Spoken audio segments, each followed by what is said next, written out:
ข่าวสาวทาขอสิกินดองในเดือนสี่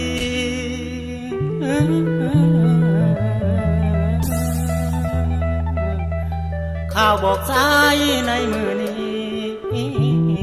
เลยกินข้าวกะบ่ลง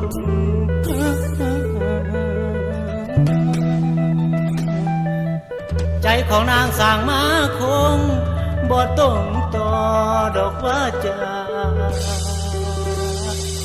คำสัญญาสาบานน้องเลยลืมมันจนสิ้น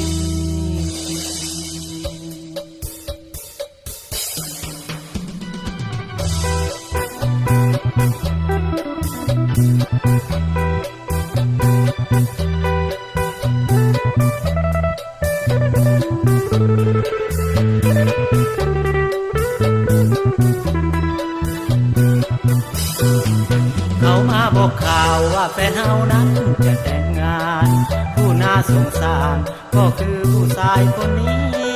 เมื่อสุดที่ฮักแต่งงานกับหนุ่มเศรษฐีต้องซ้ำชีวิตวันนี้ต้องมีน้ำตาวาสนาของสายนี้มันต้อยต่ำได้ข่าวคนงามเดือนหน้าจะมีงานร้อง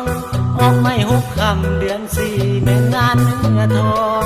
วันอายเศร้ามองส่วนน้องมีสุขเหลือเกินเสียงคนเอิ้นว่ามาเยอะควันเอ้ยเขาแห่เคยส่วนตัวเฮานั้นแต่เล่ายกจอกขึ้นน้ำตาไหลยาวยาวดื่มให้เมาให้ลืมความเก่าไปเลยเคยเป็นแฟนกันคงลืมแล้วเนาะเงินให้บ่พอสาวถ้าขอน้องจริงเปลี่ยนใจคงคาดบ่ถึงว่าวันหนึ่งจะมาทำลายคำสัญญาไว้ก็คิดว่าจะลืมกันเห็นเจ้าแต่งงานเข้าพักผ่อนมีความสุขส่วนอ้ายมันทุกข์หัวใจถึกทรมานน้องมาลืมสิ้นทุกอย่างที่มีให้กันเขาเป็นเศรษฐีมีเงินสร้อยแหวนมามัน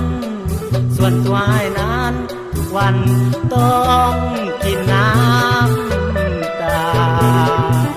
สาวตะโคเจ้าสร้างใจดำมาลืมคำให้ว่าสาวตะโคเจ้าสร้างใจดำมาลืมคำให้ว่าลืมสัญญาวันที่มีไว้ผ่านมาคนตัวบ้านเขาซาคุดี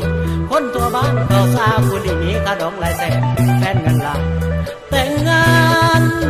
แล้วน้อน้องแล้วน้อน้อง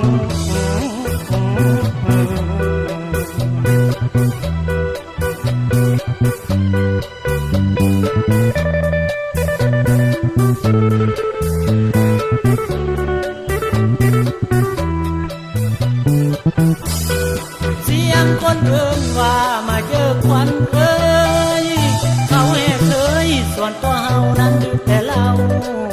ยกจอกขึ้นน้ำตาไหลยาวยาว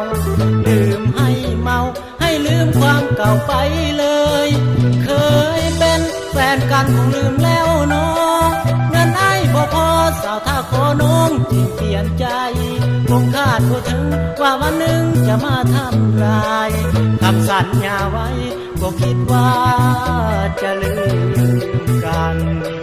เห็นเจ้าแต่งงานเข้าพักผ่อนมีความสุขส่วนอ้ายมันทุกข์หัวใจถึกทรมานน้องมาลืมสิ้นทุกอย่างที่มีให้กันเขาเป็นเศรษฐีมีเงินสร้อยแหวนมามัน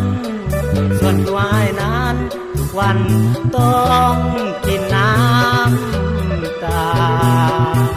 สาวตะโคเจ้าสร้างใจดำมาลืมคำให้ว่าสาวตะโคเจ้าสร้างใจดำมาลืมคำให้ว่าลืมสัญญาวันที่มีไว้ผ่านมาคนตัวบ้านเขาซาคุณดีคนตัวบ้านเขาซาคุณดีมีค่าดอกหลายแสนแฟนเงินล้านแต่งงานแล้วน้อน้องแล้วน้อน้อง